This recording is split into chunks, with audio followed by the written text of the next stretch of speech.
Welcome to Cleopatra, Queen of Egypt. Cleopatra VII Theophilopator ascended the throne in 51 BCE at the age of 18. Though her early attempts to maintain power were often challenged, she eventually prevailed and became the sole ruler of Egypt. According to Plutarch, she was the only Ptolemaic pharaoh to speak the Egyptian language. Her intelligence, coupled with a good education and a great political mind, allowed her to make the alliances necessary to maintain the independence of Egypt while Rome was becoming a Mediterranean empire.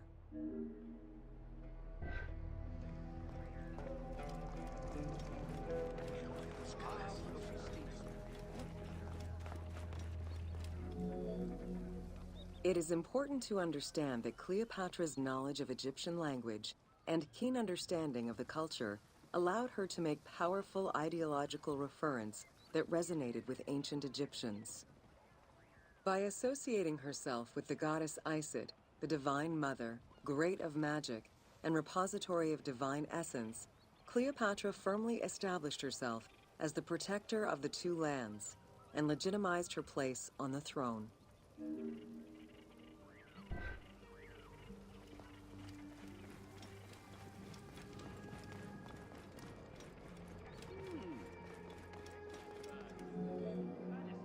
Upon his death in 51 BCE, Ptolemy XII Aulus bequeathed his kingdom to his daughter and eldest son, Cleopatra VII and Ptolemy XIII.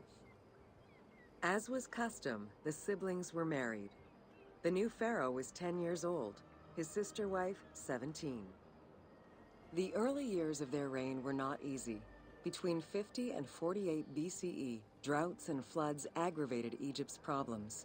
General Achilles and the royal advisor Pothinos kept intervening in the young ruler's political decisions and eventually colluded to turn Ptolemy XIII against Cleopatra. By 48 BCE, Cleopatra was in exile.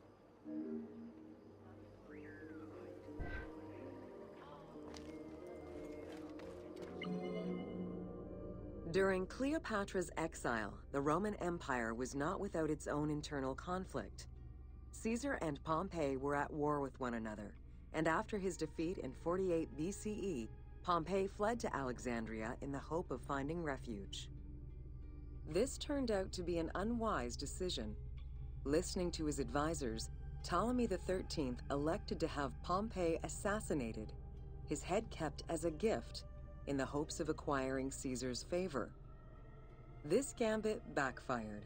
Instead of earning approval, the murder of a Roman greatly angered Caesar.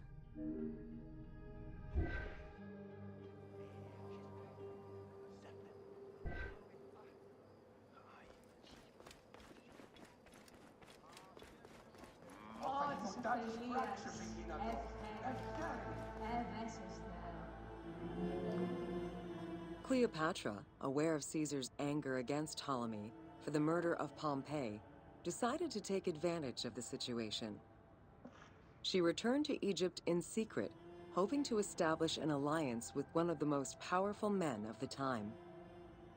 Outside of the legend, where she had herself smuggled into his quarters in a carpet, what exactly happened during that fateful meeting remains a mystery. However, Caesar seemed to see a better ruler for Egypt in Cleopatra than in her young and too easily influenced brother. Invoking Ptolemy XII's will, Caesar attempted to mediate peace between the siblings.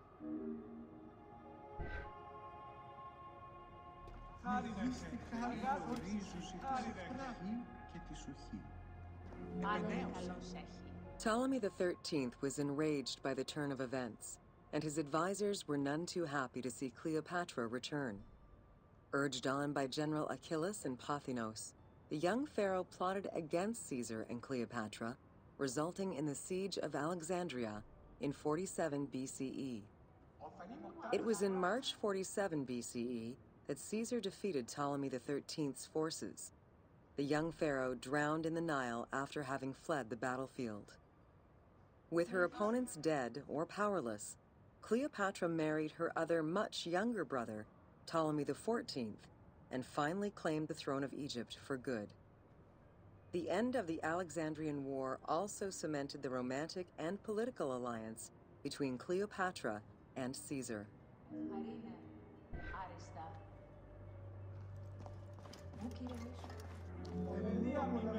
In June of 47 BCE, Cleopatra gave birth to a son, whom she called Caesarion.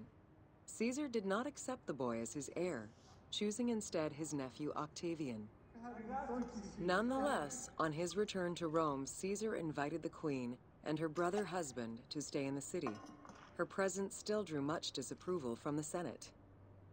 Always a strategist, Caesar left 4 legions in Egypt, and a man he trusted to direct Egyptian affairs, giving him control of the wheat supplies essential to Rome. Cleopatra and her entourage remained in Rome until March 44 BCE, when Caesar was murdered.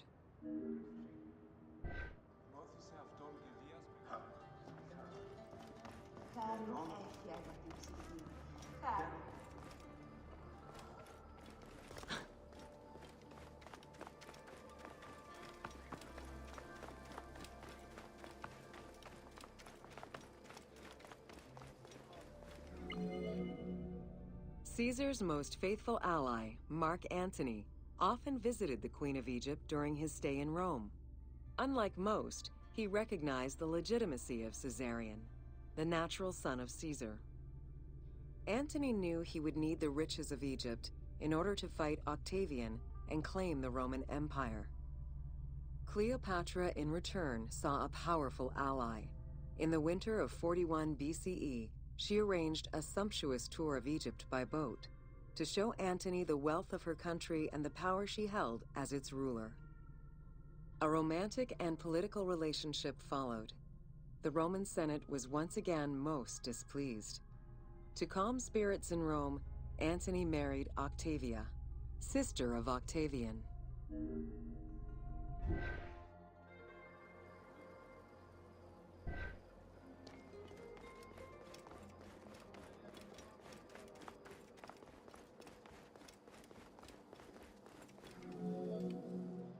Despite his marriage to Octavia, Antony remained Cleopatra's lover, and she gave birth to their children.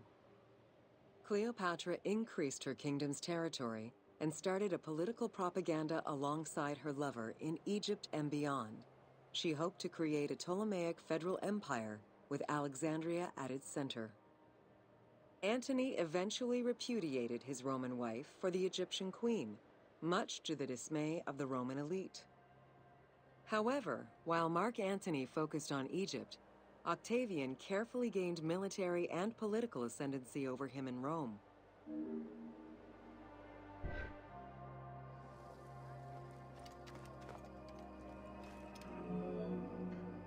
Octavian managed his own propaganda campaign and succeeded. The Roman people hated Mark Antony and Cleopatra.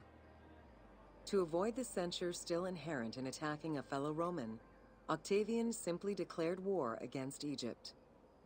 Rome's power still reigned supreme. The powerful Egyptian fleet, led by Cleopatra as well as Mark Antony's forces, were defeated in 31 BCE in Actium. Octavian arrived in Egypt in 30 BCE to formalize his victory.